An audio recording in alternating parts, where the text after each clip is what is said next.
నెల్లూరులో జగన్ పర్యటనను అడ్డుకోవాలని ప్రభుత్వం తీవ్రంగా ప్రయత్నించిందన్నారు నల్లపురెడ్డి ప్రసన్న కుమార్ రెడ్డి. జగన్ అంటే చంద్రబాబుకు భయం అన్నారు. మహిళలని కూడా చూడకుండా పోలీసులు కొట్టారన్నారు. పోలీసులు ఖాకీ చొక్కాలు విప్పేసి పసుపు చొక్కాలు వేసుకోవాలన్నారు నల్లపురెడ్డి. ప్రధాన ప్రతిపక్ష నాయకుడు హోటల్ మేనేజ్మెంట్లో గ్లోబల్ కెరియర్ ప్లాన్ చేస్తున్నారా?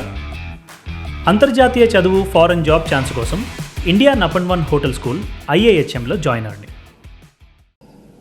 ప్రజల గుండెల్లో ఉండే నాయకుడు ఒక జిల్లాకి వస్తుంటే ఇన్ని ఆంక్షలు, హోమ్ మినిస్టర్ అనిత గారు, డీజీపీ గారు, ఐజీ గారు, ఎస్పీ గారి పర్యవేక్షణలో జిల్లాలో ఉన్నటువంటి పోలీస్ డిపార్ట్మెంట్ అంతా ఎంత ఓవర్ యాక్షన్ చేశారో మీరందరూ చూశారు.